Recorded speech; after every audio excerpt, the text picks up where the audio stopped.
A eleição de 2018 pode ser resumida a dois nomes. De um lado, Jair Bolsonaro, do PSL. De outro, o ex-presidente Lula, do PT. Enquanto Bolsonaro era o nome certo para concorrer ao Planalto, o de Lula era apenas uma aposta.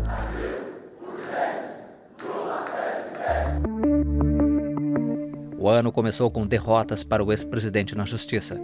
Em janeiro, Lula foi condenado em segunda instância no caso Triplex do Guarujá pela 8ª turma do Tribunal Regional por corrupção e lavagem de dinheiro. Mesmo assim, o PT manteve Lula como pré-candidato. Começava então uma batalha na Justiça que culminou no Supremo Tribunal Federal. Após o Tribunal Regional Federal da 4ª Região negar um recurso da defesa do ex-presidente contra a decisão de prisão proferida em janeiro, o STF selou o destino de Lula. No começo de abril, rejeitou um habeas corpus a favor do petista, abrindo caminho para a prisão dele. No dia 5 de abril, o então juiz federal Sérgio Moro emitiu ordem de prisão contra o petista. Lula seguiu para o Sindicato dos Metalúrgicos em São Bernardo do Campo. Só no dia 7 de abril, no fim da tarde, é que o líder petista se entregou à polícia.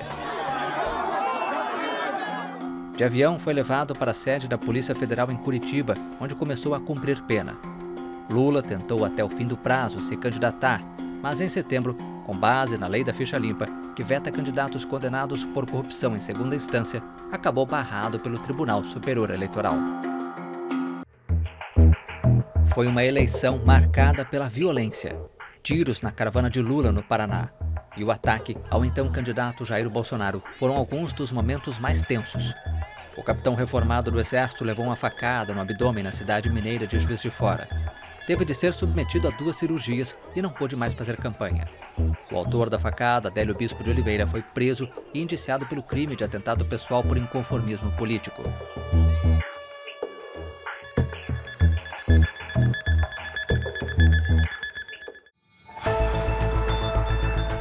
No total, 13 candidatos disputaram a eleição presidencial.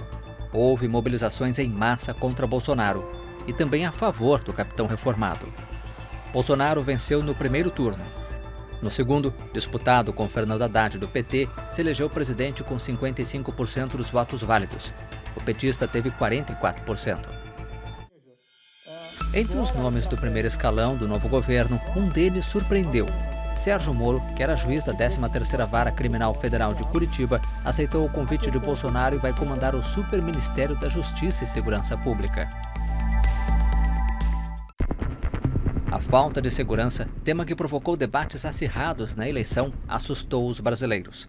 Entre os casos de assassinatos, um ganhou repercussão internacional. Em março, a vereadora Marielle Franco, política e defensora dos direitos humanos, e o motorista Anderson Gomes foram executados a tiros no centro do Rio.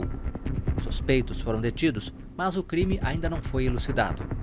A Polícia Federal vai investigar a existência de uma organização de agentes públicos e milicianos que estariam obstruindo o esclarecimento dos assassinatos. No Rio de Janeiro, uma intervenção foi decretada na área de segurança pública do estado. Um general foi nomeado como interventor. Com medidas polêmicas e sem combater os problemas estruturais que geram criminalidade, a intervenção foi criticada por especialistas em segurança. Ainda no Rio, o governador Luiz Fernando Pezão foi preso acusado de ter recebido propina como parte de um esquema de corrupção investigado pela Operação Lava Jato.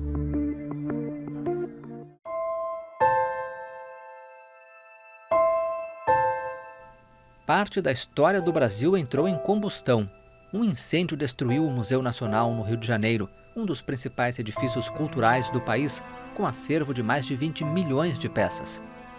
Apesar do caos e da enorme destruição, equipes conseguiram encontrar fragmentos de Luzia, o fóssil humano de 12 mil anos que havia sido perdido no incêndio.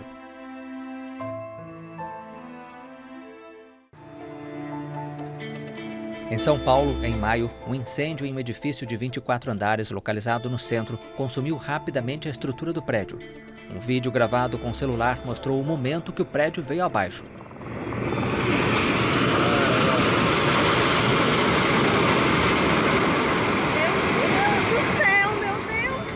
O desabamento deixou vários mortos e centenas de pessoas desabrigadas. Eles pararam o Brasil, deixaram mercados sem alimentos e postos sem combustíveis. Aeroportos e portos ficaram desabastecidos. Caminhoneiros paralisaram estradas contra os reajustes frequentes e sem previsibilidade mínima nos preços dos combustíveis, principalmente do óleo diesel. As forças de segurança tiveram de ser mobilizadas para desobstruir as estradas. Em meio aos protestos, grupos pediram intervenção militar. A paralisação só teve fim depois de o governo decretar a redução no preço do diesel. A greve dos caminhoneiros mostrou o quanto a situação social e econômica era e continua delicada no país. Um cenário desafiador que vai exigir muito do novo governo que assume o Palácio do Planalto a partir de 1º de janeiro.